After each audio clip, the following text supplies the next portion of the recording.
he hated to miss it. That's all right. Hey, everybody, this is Bob, and I'm with Kyle Wiltshire. Is that correct? Wiltshire, yeah, Wiltshire, Oh, do you actually have the Shire rather than just the Shire? Because the there's Shire, yeah. the big road in Los Angeles called Wiltshire. Wiltshire Boulevard, yeah, that's right. No, there's no T. It's just Wilshire Boulevard, I Oh, you're think. right. It's But just yeah, Wiltshire. Wilshire. You're right. yeah, we had the T Um, in. so Kyle is here. And I was going to ask, my first question was going to be, are you the one with the glasses? But now I see that you are. So Clearly, I am. Yeah, yeah. yeah. So yeah, there's no mystery there. Um, and you guys wrote a book called Dead Rock Stars, which we will get to in just a moment. But one of the Cool. things that jumped out to me on your thing is that you've watched all of the Highlander movies. And so if there can be only one, why are there two of you?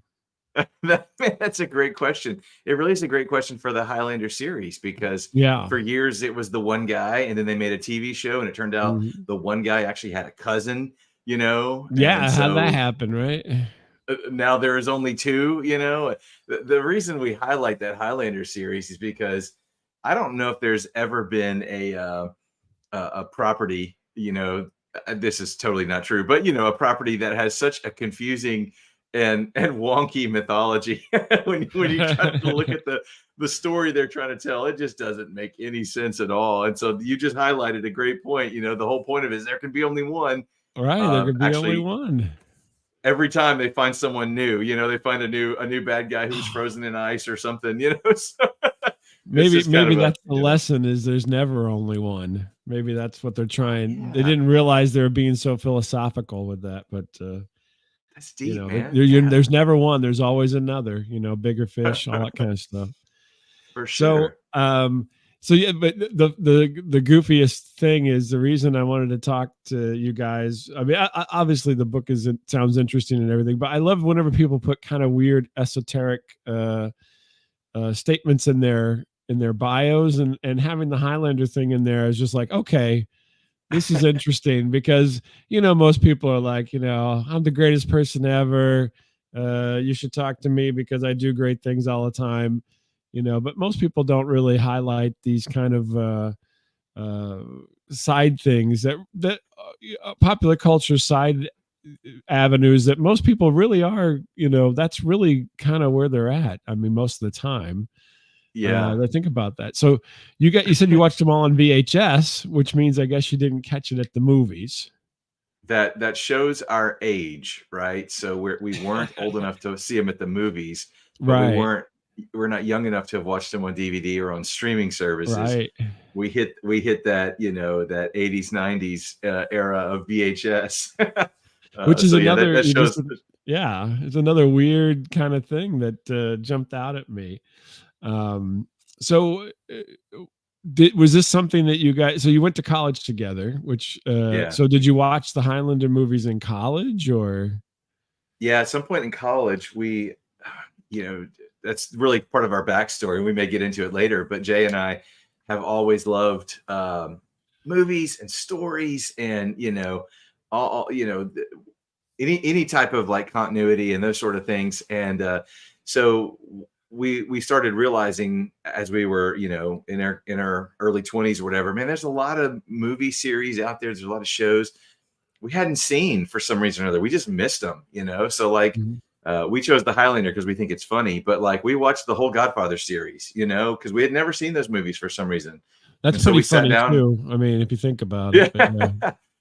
Well, we were just old or young enough to, that they were sort of 20 years old at that point or so, maybe a little older, but we're like, hey, we've never seen these, so let's sit down and watch these. Then we revisited some stuff that we had seen over and over, like the Star Trek movies, maybe not all the TV shows, but like the Captain Kirk movies, Right, so the motion picture, that horrible movie, Star Trek: The Motion Picture.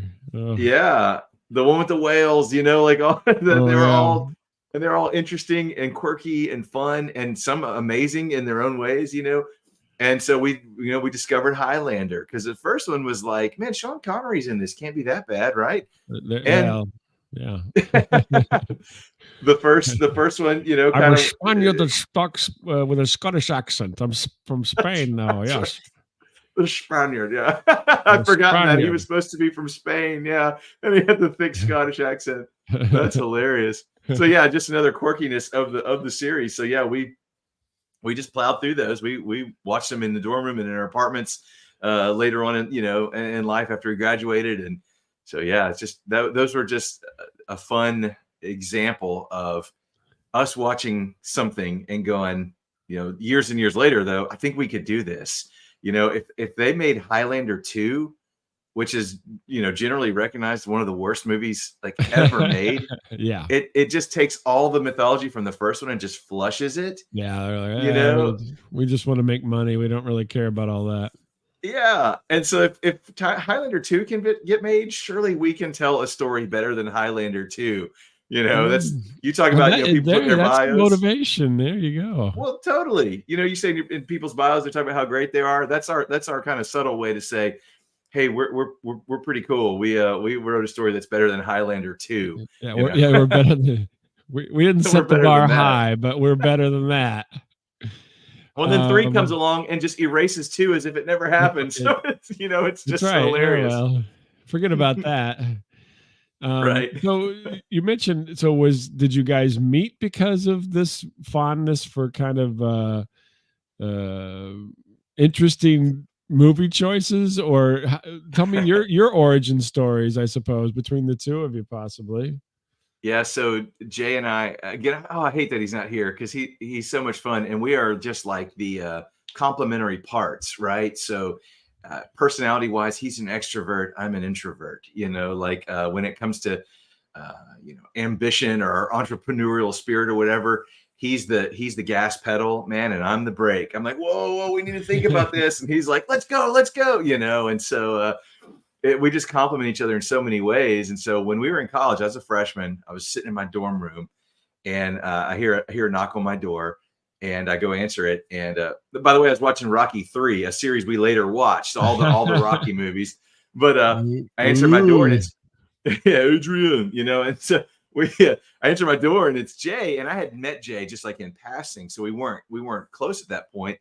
But, you know, long story short, basically he was like, come out of this dorm room and be my friend. Let's go hang out. Let's do some stuff together. And it really you, was that you, simple. not to draw comparisons, but there's a Netflix documentary on Wham, which is an 80s Mm, band, yeah. and Andrew Ridgeley drug George Michael out of his hole. If you watch that, there's a very similar vibe to that. I mean, you know, not to Yeah. compare you guys, but it just struck me as you mentioned How funny. that happened as well. So you have to check it out, because it actually is a very good documentary, even if you don't like Wham. But Yeah. Oh either man, way, you couldn't get through the 80s without, you know, just wham, you know, I know they're inundation, man. everywhere. They were everywhere. And I would Yeah, have put but the opposite. I would have guessed that Ridgely was the introvert, and no, Michaels was the extrovert. That he was the one pulling Ridgely out and getting him going places and stuff. no, it was exactly the opposite. Oh, cool. And I will tell you, you know, in all honesty, I despised Wham whenever it was popular. And then I watched, you know, later in life, you mellow a little bit, and I'm like, oh, this is all right. And then I watched the documentary. I'm like, oh, this is a very a sweet story. So Yeah. anyway, not to plug that necessarily, because we should be plugging the dead rock stars, but I was curious to see to hear, like, kind of you guys got together. So he was really, you know, kind of the was he bored? I mean, why did he choose you of all people, I guess would be my question. If you're the You know, introvert and he's the extrovert, why did he say, hey, were you just available? I mean, you were you just know that hanging is out, or that is a great question. I have never thought to ask him, man, why'd you pursue me, you know, in a friendship way, you know, just like, I guess, you know, maybe, like I said, we had interacted a little bit. Maybe, you know, he heard me say something funny or whatever. And truth be told, we ended up in the same fraternity. And so I think there was a degree of the fraternity rush, you know, kind of thing Mhm. happening. Like, hey, let's get people into our group, you know, sort of. So I think it maybe began there. But another thing, I do know this. is that he didn't have a car at that point, and I did, and so he needed someone to Ah. take him places and go to McDonald's and get his medium Coke and cinnamon roll, which was his order in 1997, probably still today, but Diet Coke now, Diet Coke now. Diet Coke and half a cinnamon roll or something. That's So right. so Yeah. you had the car, and so then okay. I see Kyle as my link to transportation, and he obviously is doing nothing, so he can take me where I want to go. That's right. Yeah, that is totally the truth. I was doing nothing. I was going to class and going to my dorm room and just laying low. So then you guys, you were going to college, and you were feeding his addiction to fast food, drinks and treats, And my own. and your own. So did you go? So so after college, right? So you guys obviously still talk to each other. You're working on this project and so forth. Yeah. How does that happen? I mean, why? Why? I mean, most times people. I mean, you keep your friends, right? But you don't necessarily continue, the same way, I suppose. We went to the same town after college, lived in the same city, ended up in the same like apartment complex. It was like this little, So this is a stalking story at this point. I guess so. Yeah, maybe so. I've never thought of it that way, but that's who moved there first. He went first. He's older than me. He's a year older than me, so he went first. Oh, so you're the stalker. I'm talking to Kyle, the stalker. Oh, easy, Bob. Easy. Okay, I'm just joking. Teasing, man. But yeah, so we just stayed together, and then when we went our separate ways after that period of life, we just stayed in touch, man. Jay is I hate it he's not here, because he is a connector of people. He continues to nurture and cultivate relationships. Some people like me, more so like me, you have a season with people and you move, and it's sort of, fond memories, thankful for them, love them, whatever. But I'm not the type to continue to, try to keep relationship fires going. And truth be told, we're best friends. And so, yeah, of course we're going to stay close together, but he truly works at it. He's a great connector of people. And so we just stayed on the phone. One of the funny things that he would do is, this is right at the advent of TiVo. And the town I moved to didn't have. We were wanting to watch the Star Trek series Enterprise. That just shows our level of nerddom, right? Yeah. And the town I moved to, this is long before streamers or any of that stuff, didn't have UPN or whatever network it came on. WB, I can't remember what network it came on. Paramount, yes. Yeah. And so he would DVR. He would DVR episodes of Star Trek Enterprise for me. Initially, put them on VHS and mailed them to me, and then he started putting them on disc and would mail them to me. I would watch them, and then we'd talk about them on the phone. Oh my gosh, so that's a level of commitment there. It is. We were very passionate about the point, early journeys. You're not even the driver. That's right. Yeah. Well, he was married at that point. I was not. He was. Yeah. We just. It was just kind of one of those fun things we kept doing. But yeah, we were passionate about the ongoing stories of the Starship Enterprise. Which I do like Enterprise. That's a very good, one of the better series, I suppose I should say. It was. If I had to rank them, yeah. It was interesting. If you ranked them, what would you put it at? I would put it at. I put it third. Let's say. No, wait, fourth. Listen, I am a very casual Star Trek fan. I'm a TV flipper Star Trek fan, is what it is. What that means is, if you're flipping through and you see, Picard on the deck of the Enterprise, you're like, oh, I'll watch this. In years past, or oh man, Shatner's about to beat somebody up. Man, I'm going to watch this. This is fun. So I never got into Deep Space Nine. I never got into Voyager. But something about Enterprise dragged us in. Apparently, Jay didn't want to send you those tapes. Yeah, no, we were. Our level of nerddom can only go so far, Bob. We can only go so far. Well, that's fun. So then you guys. So I guess we should get to the project here. So. Sure. So you guys were going through your friends for a very long time, and now who decided, hey, let's write this Dead Rock Stars thing? Yeah. So on our commutes, as we got older, we would call one another in our morning commute, and we would just chat about, something we'd seen, or a book we're reading, or something. Never about the important stuff, family and whatever. It was always about the fun pop culture stuff we were engaged in. And I I'm kind of an idea guy. I'm always thinking of stuff. My wheels are always turning. Like, I'm the internal one, so my wheels are always turning. And I've always got ideas churning. So I had this idea. What about, what if these rock stars, so many of them tragically passed away too soon, but what if they didn't? What if they fake their deaths and they become secret agents? And I kind of told Jay that idea one time, and I kind of remember him pausing. And my first thought was, "Oh, this is so stupid." He's gonna tell me, "No, that's so dumb." But he paused long enough for me to say, "Yeah, it's $1 million idea, right?" With like a, kind of a sarcasm. And he Mhm. replied, "Kyle, that's not $1 million idea. That's $1 billion universe. We've got to do this." And he's so, like I said, he's MCU in it right now. yeah, for sure. He's the accelerator. He's the gas pedal. And so he's like, "Let's do it. Let's write this." And this was September of 2018 when this happened. Mhm. I remember because we had a whiteboard session. I agreed. I was like, "Okay, fine, whatever." And truth be told, Jay and I had tried some projects before, not really writing projects, but we launched a website for a brief time, and we talked about some things, and we never really kept it going or saw things to the finish line. So I was kind of skeptical, and more Mhm. than likely, I just was wanting to change the subject. But I entertained it, and we went and had a meeting, and on a whiteboard session talked about what the story could be, the plot of the story. You know, like I say, we're always critical of plot holes in stories. So we were like, this is where we want to begin. This is where we want to end. Now, how do we get there? So we gave a very, very, very, skeletal outline of where we wanted to go. And so we charted maybe the first like 4 to 6 chapters and Mhm. made assignments. Okay, Jay was going to write the first 2. I was going to write the next 2, and we'll just see how it goes. And so he wrote these first 2 chapters, and he sent them to me, and I read them, and I was just blown away. I know Jay.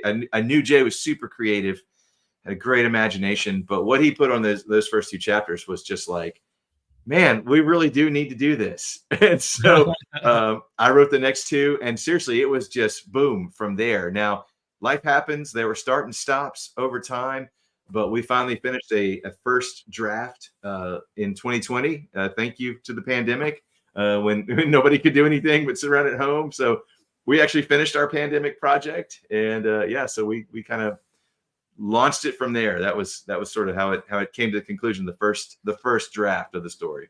Mhm. So then, yeah, get yourself a drink there. So then, uh, so give me a little taste. So are we talking what dead rock stars are we talking about? So unfortunately, I haven't read the book. I wish that Yeah, I would say, oh yes, I read the book, but I think it just came out technically in November. it did. It's And I can't remember when I wrote off to Jay, but it was probably not too long after that. I don't think so. Yeah. Now we've been trying to jump on as many podcasts as we can to like help people find the book, discover the book, and learn about it.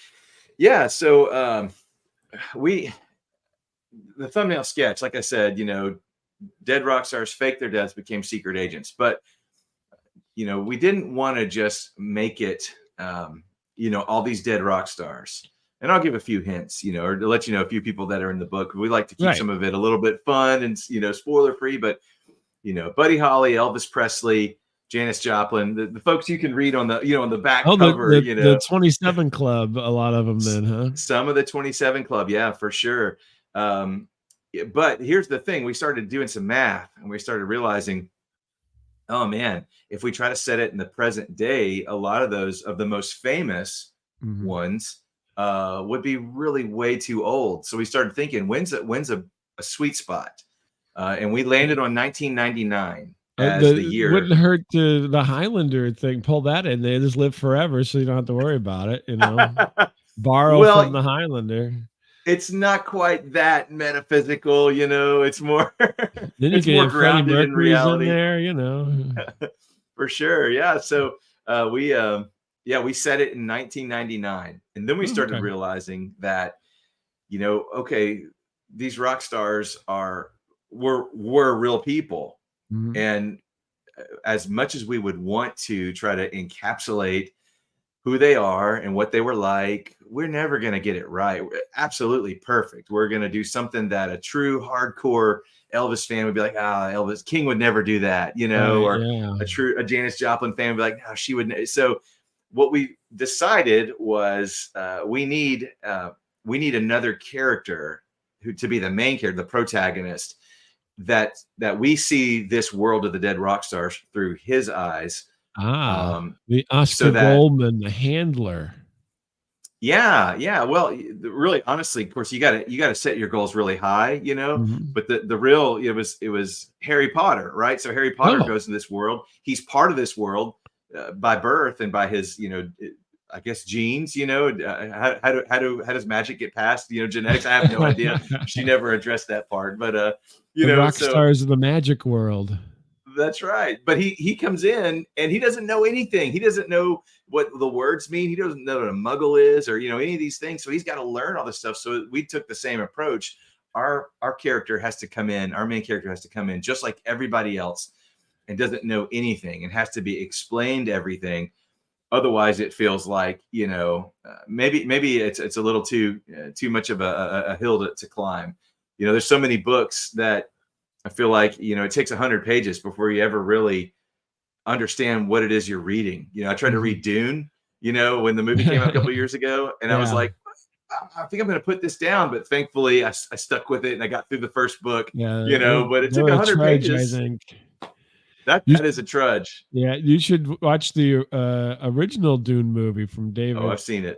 Oh, I've seen it. If Lynch. you haven't read Oh, the book, that movie is just unintelligible. There's no way to understand what's going on unless you've read the book. yeah, it's a wild movie. I love that movie. Yeah. So The old Dune, yeah. the old Dune, yeah. So all that to say, our main character is a guy named Cole Denton. He's imaginary, and he is not a rock star. Our rock stars discover, particularly Elvis discovers, that there's a new threat happening in the world that the Dead Rock Stars team is they're unequipped to handle. They need someone with a different perspective, with a different, set of eyes to come Mhm. in and help them with this new threat. And so they recruit a rock star from the tech world. So he's a tech genius. He's an early, Okay. internet genius. So it, kind of in the mold of, the guys that are running the world now, Elon Musk or Mark Zuckerberg, and these people, if they would have been in their, if they would have been in their 20s at that point. He's in his early 20s when Mhm. we meet him. And so he comes into this universe, this Dead Rock Stars universe, to help them solve a problem that they don't know how to solve. So that's kind of the setup of our Brings story. you into the world then, huh? So, Yeah, yeah. do you get into the idea of, why they wanna disappear? I mean, does each one have kind of their own little, origin story, as it were, to why they want to not, you know, be A, rock star famous?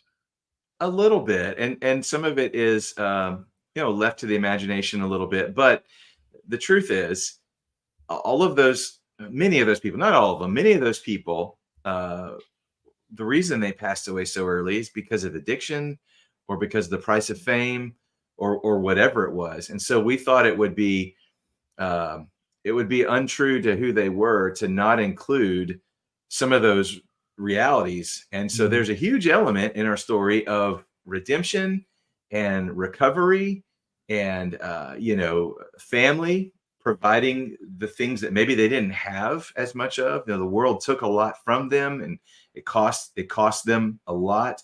The world gave a lot to them, in terms of fame and riches and so forth, but the world took from them as well. And people, a lot of those people have tragic stories of people siphoning, money and time and energy from them, just to make a profit. And so, Mhm. what if these folks got clean?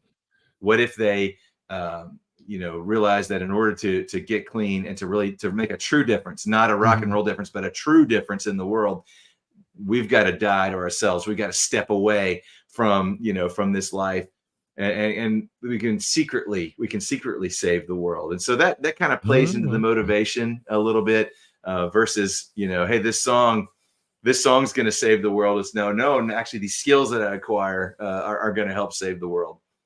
Oh, interesting. And that's kind of the plan. So yeah. Now I have to ask: Is there any history with you guys?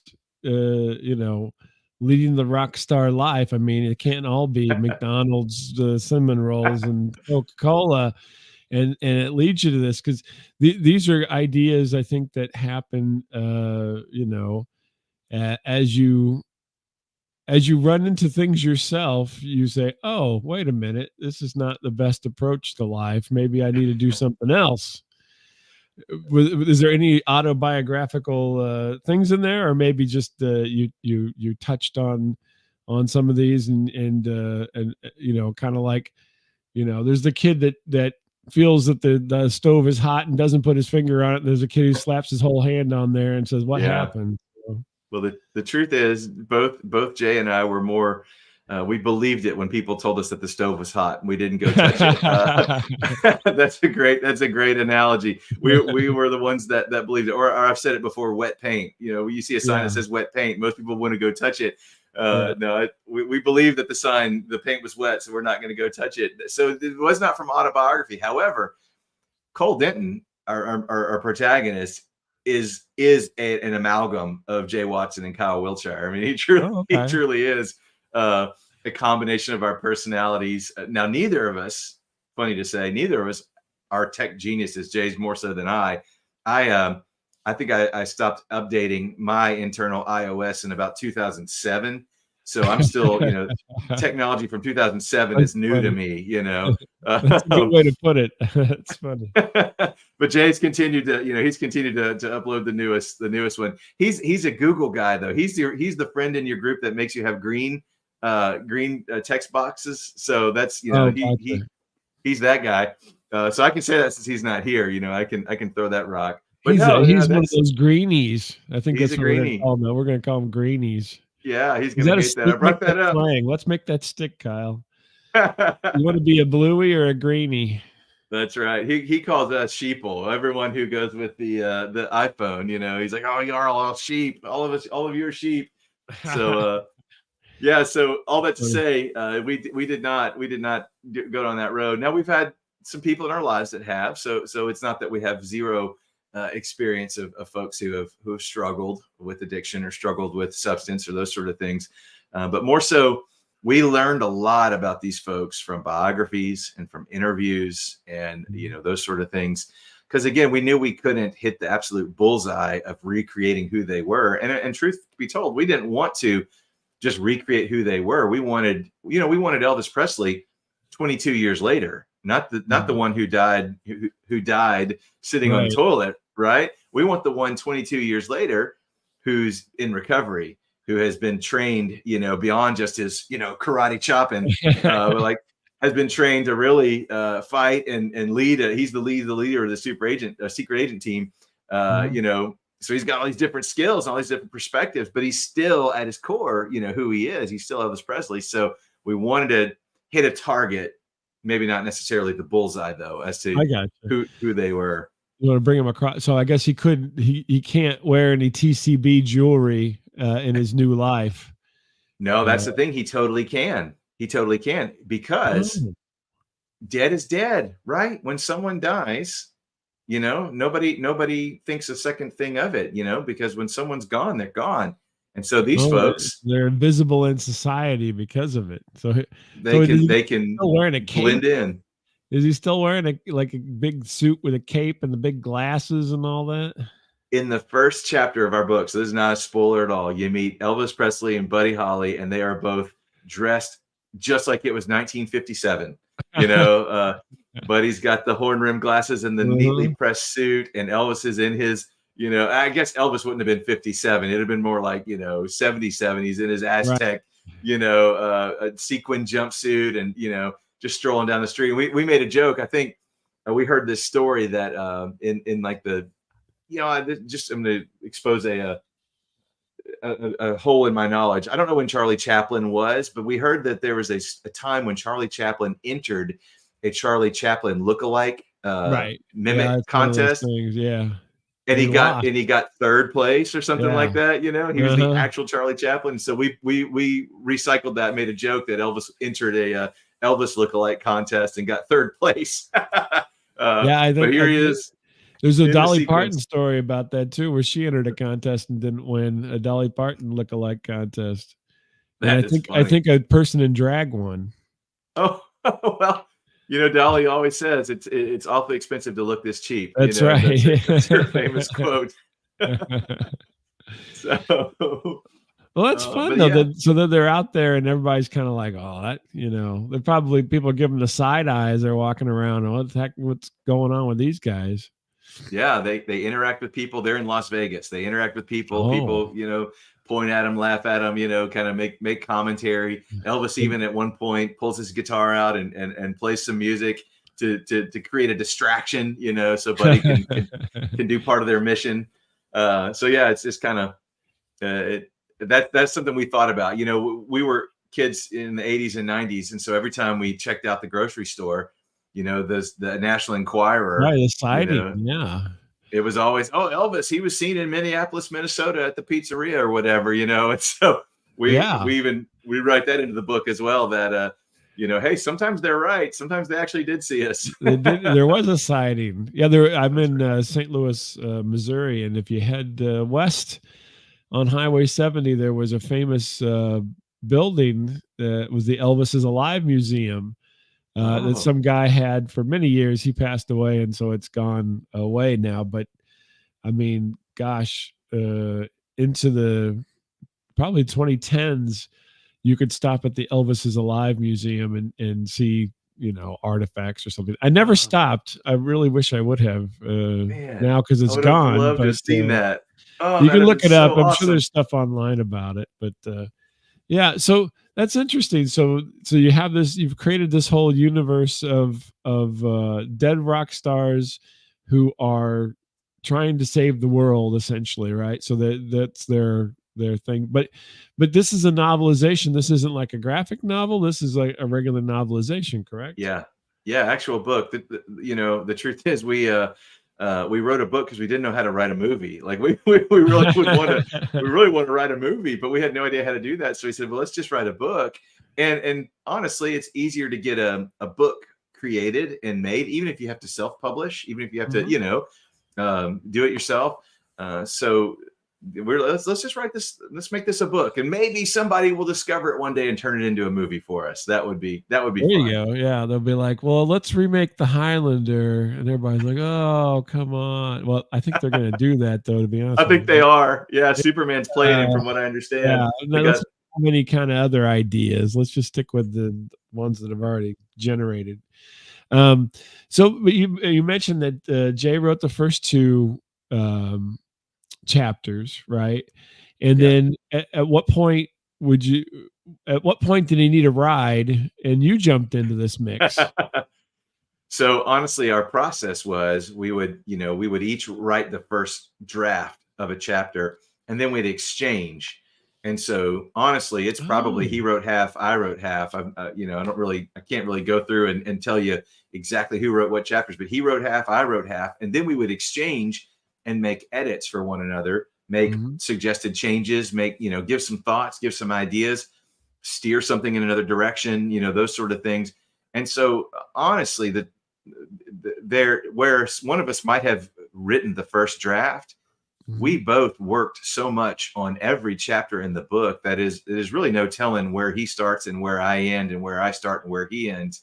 It is our it is our creation, and everyone that's read it that we've interacted with, I've asked a few. I've said, hey, can you tell that two people wrote it? And they're like, no, not at all. And so that's been really, really encouraging and reassuring that it does seem to have a unified single voice, even though it's, like a 50-50 deal from the first draft, I should say. But yeah, we both went behind one another and edited and suggested changes. We argued over things, and what we ended up with is totally our baby. It's our Right. So our project. so when you're I want to ask some process questions here. So did Yeah. you employ, like when you wrote, did you just like, I go away and write and I send it to you and then you go away and read and write and then send it to me? Or did you have any kind of, did you use any technology in between? Were you like on Zoom or on anything where you were doing stuff together, or how was that, how did that process go for you? Yeah, so we would start with, the basic assignment, you have chapter 1 and 2, I have chapter 3 and 4, and then we'd, kind of go from there, assign out the chapters. And we did it in like, maybe fourths. We'd write it, fourth or maybe even a fifth at a time. And we had a Google Doc. So there would Oh, be okay. times when Yeah. I would jump in the Google Doc and I would look on, his chapter or whatever, and I could see words in real time, Uh-huh. and I would try to resist reading, even though I'd want to read what he's writing, because sometimes when you write something, you're just trying to get words on a page, and you'll come back later and clean it up and make it Mhm. make it better. And so yeah, I would see the real time as things were coming in, and that was always kind of fun. But yeah, we would meet in person quite often. There would be times when we would write a lot, and then we'd take a few weeks off because life or work or holidays or whatever else would kind of happen. Mhm. Sometimes he would be really passionate and be working a lot and be going back through chapters, and sometimes I would be really passionate and he had have to take a back seat. And so I've said this many times. People have asked me. The truth is, two heads are better than one. And when you have respect for one another, and you care for one another in a way that it's not about ego, it's not about who's getting credit or any of that sort of thing. It's more about like, hey, we want to tell a story, we want it to be as great as we can make it. And I don't want any more credit than you, and you don't want any more credit than me.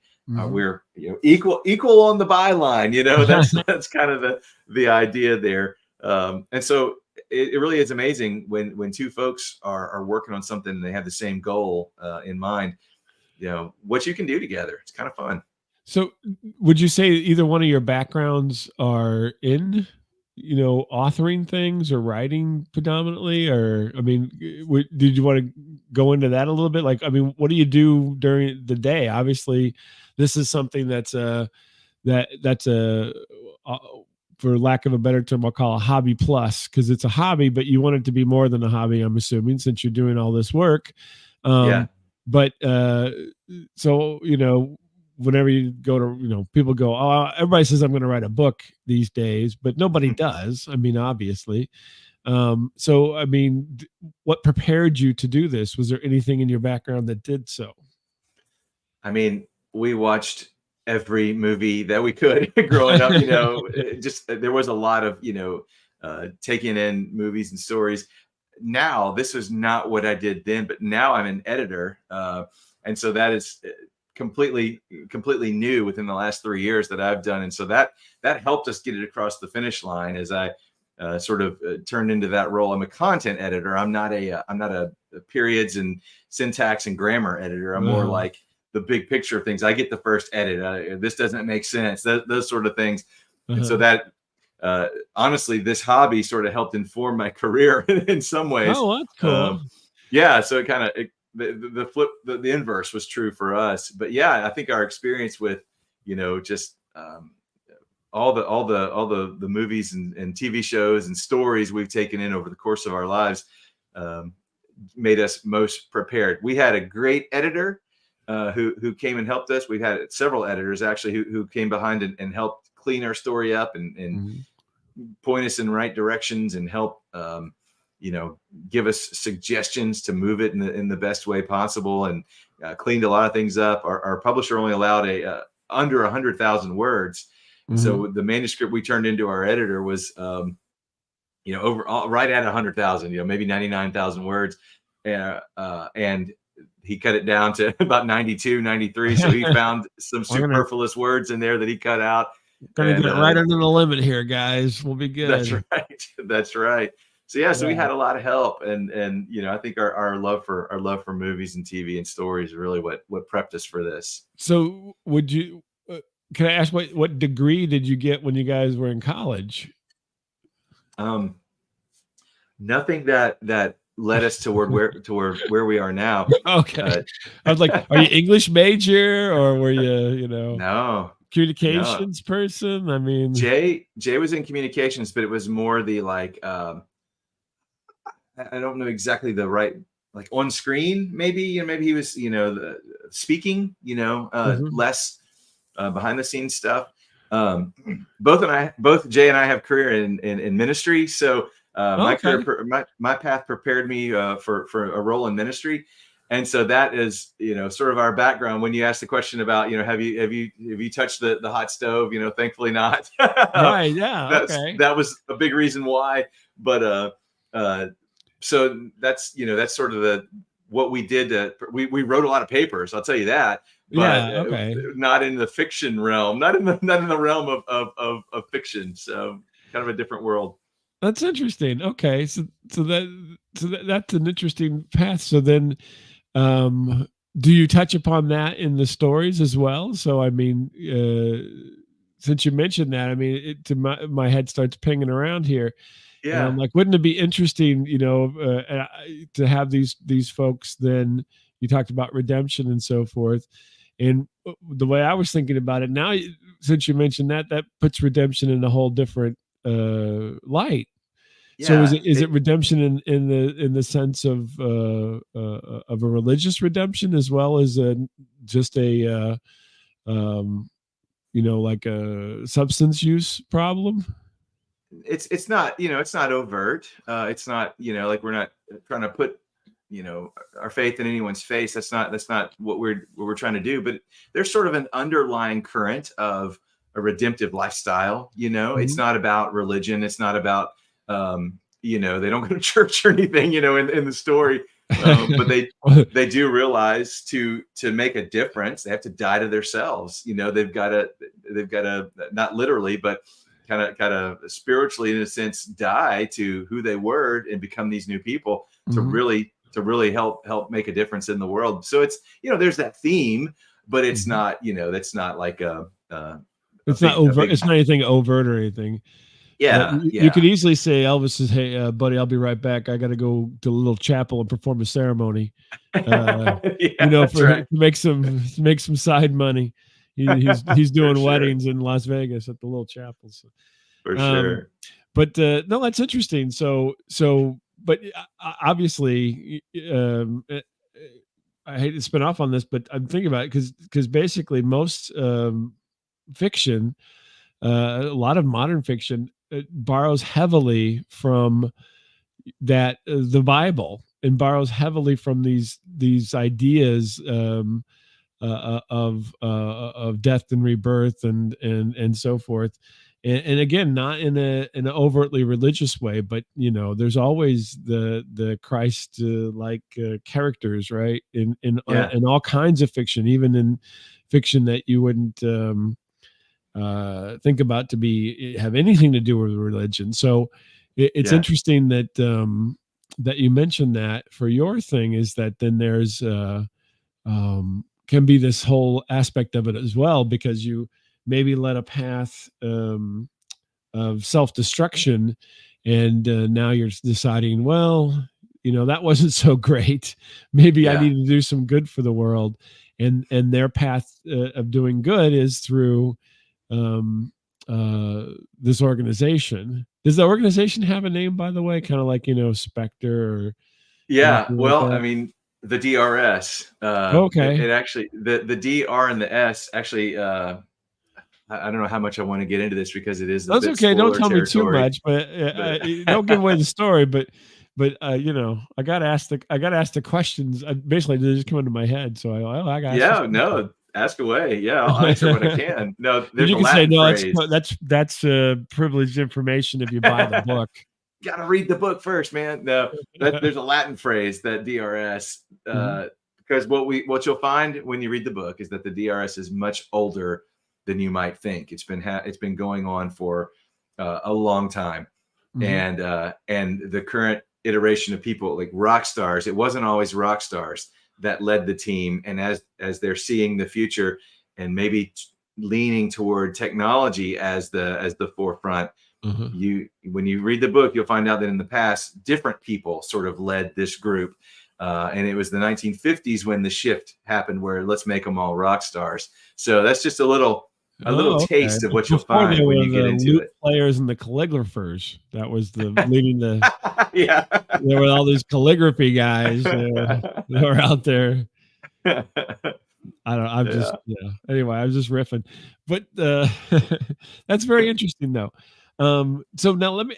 There's a question that comes into my head. So, Yeah. and again, only answer what you feel like answering. I'm not forcing Sure. you. You know, I'm not Mike Wallace or Chris Wallace or any of those Wallaces that force people into weird situations. So you're talking about basically popular culture people, right?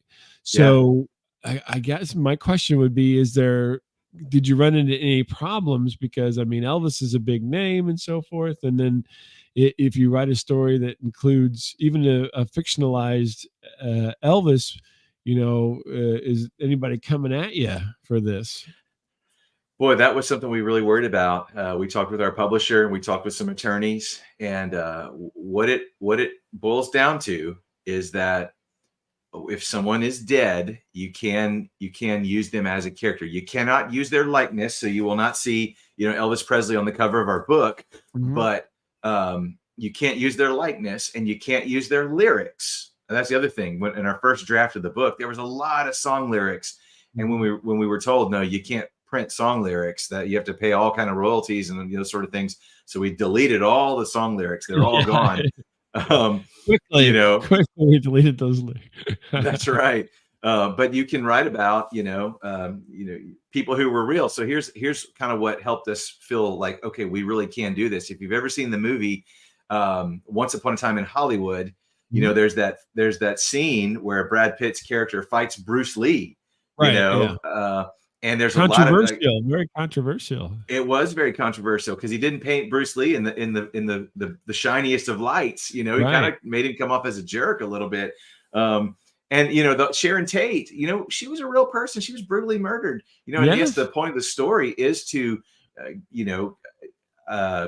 make a fairy tale. What if she didn't? What if she wasn't murdered? And sort of if Hollywood were this fairy tale land, it's not. I don't know if that's the way Quentin Tarantino would describe it. That's the way I took it, though. This is a Hollywood fairy tale, and it's happily ever after. Instead of the tragedy that really happened. So we watched that movie, and if you notice in the movie, the only one who's still alive who was pictured on screen was Roman Polanski, that's a whole nother ball of wax. We don't have to get into that. Yeah. But he was portrayed in the film. He looked like Austin Powers, but he was in it. Right. He doesn't say a word. I think one point he whispers in someone's ear, but you can't hear what he's saying. You cannot put a real person who's still alive in a story apart from a lot of permissions or apart from something that's so innocuous. You can't put words in a living person's mouth. You can put words in a dead person's mouth. Because there's a lesson for everybody. You can't put words in a dead person's mouth. That sounds like a takeaway right there. Yeah, but so far so good. No, we've not gotten any. No estates have said anything. To us. That's interesting. So. Yeah, I guess it would be hard because it seems like as a society we're much more in tune with the visual media. I mean, America, perhaps. Maybe other cultures are a little more in tune with the things, but written word more directly. But America certainly is visual media. It seems to be the king of everything. And so if you get into anything with the images, then they get all nasty with you. So yeah. So no images. Interesting. So you've got this one done, right? And you're out there, you're talking to me, for goodness sake. Yeah. And so I guess what's the plan in the future here? What's the next step for you guys? Well, we definitely want to write 2 more stories. Like I said, you gotta get a trilogy. A trilogy, man. That's it with trilogies? What would you say? Why is the trilogy so why are people so in tune with a trilogy? I'll tell you why. I think it's real simple. It's beginning, middle, and end. That's, I think that makes it really, kind of simplified. And so if you look at the greatest trilogy of all time, my opinion, Star the Wars, greatest trilogy yes. of our Okay. time, Star Wars episode 4, 5, and 6, the Right, middle stories, Well, the originals. I get into fights with people because they call it episode 4. I'm like, no, it's just called Star Wars. Yeah, That's all they called it. They didn't call it anything else. It was called Star Wars. Anyway. Yeah, that's right. So Star Wars A New Hope, Star Wars Empire Strikes Back, and Star Wars Return of the Jedi. That, to me, that's the greatest trilogy of all time. And if you watch it, it's a perfect beginning, middle, and end. And so that's our desire. We want to tell a story that has a beginning, that has a middle, and has an end. And having a toy tie-in doesn't hurt at all. Yeah, that would be wonderful. Yeah. Kenner, give us a call. I don't think Kenner still exists, but they got absorbed by Hasbro, I think. So whoever, yeah. So, but that's the desire is, create a story that starts at one place and has the middle portion where people develop. There's plot. There's everything hits the fan, and then comes to a conclusion. It comes to a satisfying conclusion. When you start getting into part 9 and all these things, man, at some points it just gets a little, we're still doing this, huh? Yeah, okay. But that's why you haven't gotten any further in Dune. I can't think there is 9 books. That's right. Yo, I did. I read the first chapter of the next book, and I was like, I can't do it, man. Yeah, I can't do it. That's a tough one. Dune is for the fanatics. Hardcore, man. Yeah. I read Ender's Game too when that movie came out several years ago, and I read the first chapter of the next one after that. I was like, I can't do this. I can do the original, but I can't read all of them. There's too many. There's too many of them. Well, that's interesting. So do you have your timeline for the next book? Yeah, so the first one takes place in 1999. The second one doesn't pick up like, the next day, but it'll pick up soon after where the first story ends. Mm-hmm. And it's in that late 90s, early 2000s timeframe is where we want to live. We feel like that's the richest place. Again, both for the age of many of the rock stars in the story, and the world.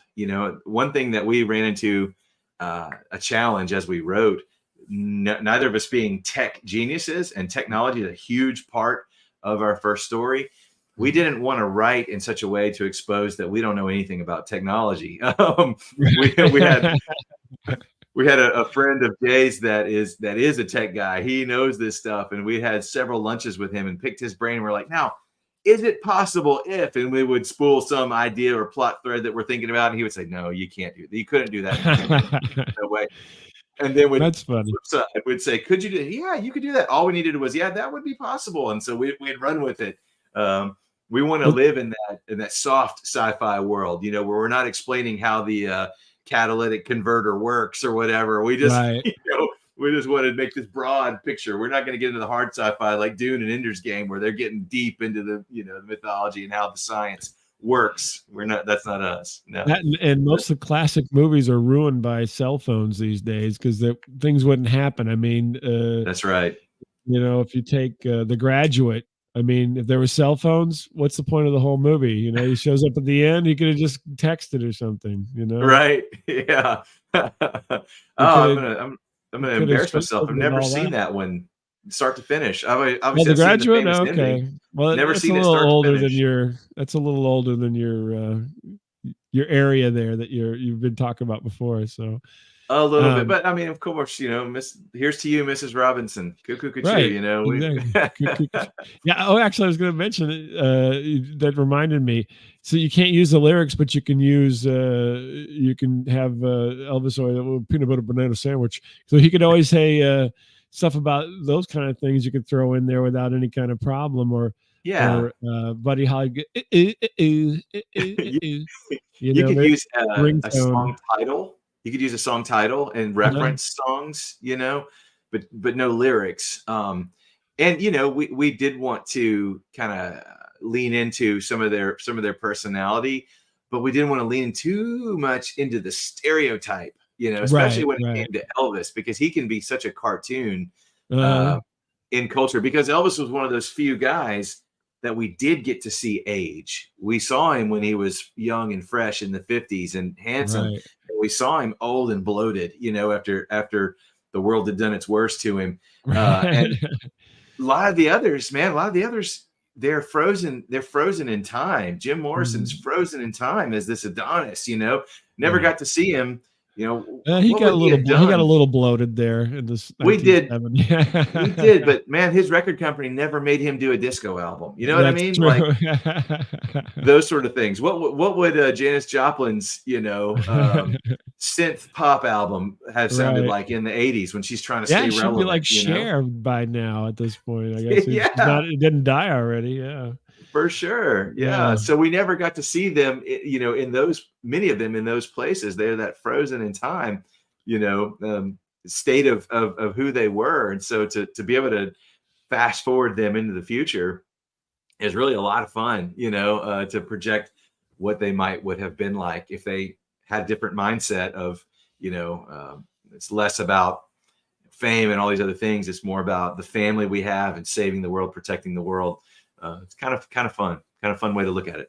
Well, fantastic. So just to wrap it up, I've got the website on there, deadrockstarsbook.com, where you can go and purchase, I'm assuming, and as well as look a little bit more about it. And then you're going to put a coming soon for 2025 for Dead Rock Stars Book 2. Oh man, we got to get this one in as many hands as we can before we can think 2025 is too early. A little too early. We have ideas. We have great ideas, but we haven't started writing. Yeah. Now, are you going to introduce more characters? Is that part? Are you going to keep the same characters? You're going to introduce, some new characters? Is Kurt Cobain going to show up at some point here in this universe? Have to read and find out, but one thing's for sure. Look at that. There are so many of these people that could be included. We always try to make it very, very clear that there's more of them out there than you know. It's kind of like the comic books, like when in the Avengers comic books or the X-Men comic books or whatever. Not every single one of them is in every single episode, or every single issue. They have different missions and different reasons. And somebody's out doing this, and somebody's in another place taking care of something else. So as the books unfold, our plan is to introduce more people and explain where they are and why they weren't in the first book or that sort of thing. So that's was off on assignment in Paris or something. Yeah, that's right, man. You are closer than you realize. Oh my goodness! I was gonna say you should make Kurt the communications person. Everybody's like, Kurt, I don't understand. Kurt, what are you saying? What was that? I don't get it. Say it again, Kurt. No. Anyway, I wanted to say before you can on our website deadrockstarsbook.com. Right now we're selling autographed copies. We have a special seal that indicates it's a first edition. So if you'd like to get one of those, you can get those there. But if you'd rather get it on Amazon or Barnes and Noble, anywhere books are sold, you can find our book out there in the wild, in the world. It's popped up in a bookstore too. So we're really excited about that. So check it out. We'd love to. And follow us on all of our socials. We're on Facebook, we're on Instagram, we're on Twitter, X, whatever it's called nowadays. Interact with us. We'd love to chat about this. This is one of our passions is sharing this story with folks. And all your handles are Dead Rockstar Books, or Dead Rockstars Book for the Twitter and everything. Oh, you're looking. He's checking. Let me look at because we couldn't secure all the same. That's okay. Facebook, they can go to the website and then they can branch off from there if they need to. Yeah. So the Dead Rockstars Book on Facebook, the DRS Book on Instagram, and DRS Book on Twitter. There you go. So well, Kyle, thank you. Tell Jay thank you. I am impressed that you guys went from basically being the early Uber. Kyle was the early Uber, and now you're writing books together. You've managed to get through Jay using you for a transportation and have blossomed into a friendship. And this is one of the results. And we're looking for 2 more, hopefully before the end of the decade. I hope I'll give so. you longer. I'll say before the end of the decade. That would be wonderful. We're not going to George R.R. Martin this and never write the next one. It'll happen at some point, man. Thank you for having me on your show today. It's so much fun. Great questions, man. I really appreciate it. All right, everybody, take care. Look for the book and find out what happens whenever your favorite rock star leaves the scene.